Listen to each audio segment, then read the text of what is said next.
Few days ago, we began to have an interesting discussion in our WhatsApp group about the ongoing war in Ebonyi State between Effium and the Effium for years that have costed thousands of lives and kept so many people home deserted. And according to the narrative, a particular community called Effium summoned a particular community called Eza to come and help them fight a war against a community called Izi. Izi people are terrorizing Effium. They are fighting a war against Effium, and possibly their power will overpower the power of Effium. And the Effium people went and called Eza people. He said, Eza, please come and help us fight. You people are fighters since morning.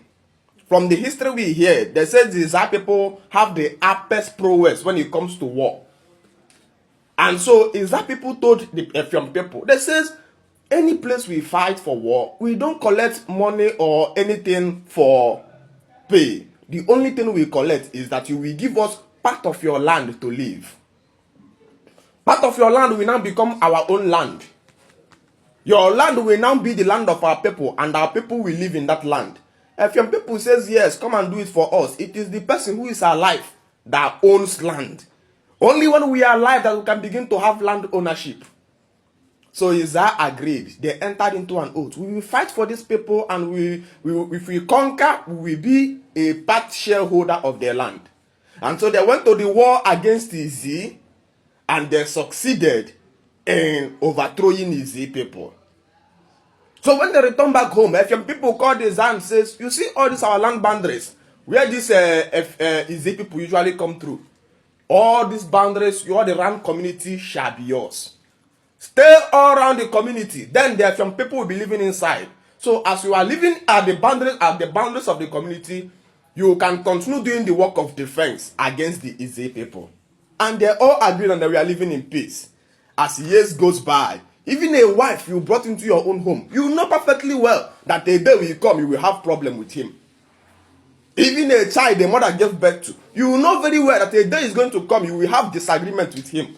But when we are connected by blood, what it does is that at a point of misunderstanding, the blood constrains us and brings us back into peace.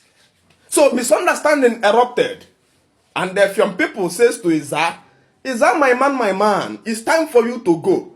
At this time, the Eza people living there have added Effium back to their name and began to answer Effium Eza, meaning Eza that is living in Effium. He says, Eza, my brothers, it's time for you to go. And Eza says, no, my dear, that's not how to go. We have come here and we have fought a war. And we have lived there for ages. And Eza practicing polygamy have expanded in numbers. And you know, the greatest thing that matters to a polygamous man is land.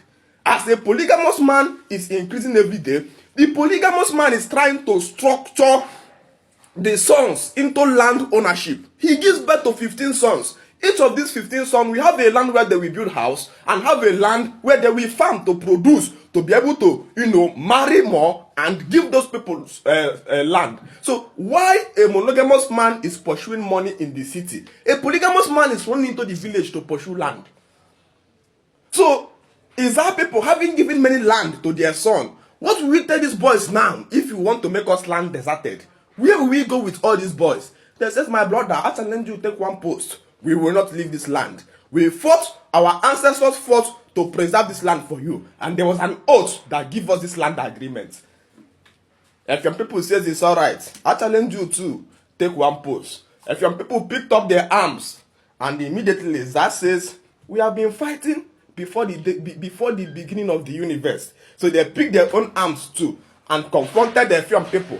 And for years now, this war has been going on. Thousands has been killed. People's houses has been burned down. People's family has been wiped off. People has run away from this community completely. And all is because for the sake that somebody has invited another man to come and fight a battle he was supposed to fight for himself.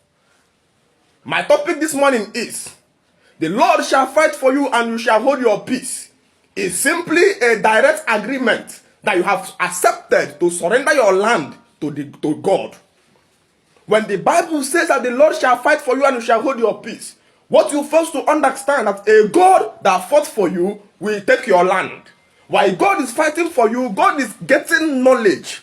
God is getting sophisticated, building weapons. And tomorrow, you want to come and tell God for Lord to leave your land. The Lord will not agree. Because Lord that fights for you have his own personal interest. So, every society fights their own war to preserve their land. At that point where you are weak and vulnerable to fight, you will invite another people to fight for you, and automatically you will surrender your indigenous land to them. I began to make this video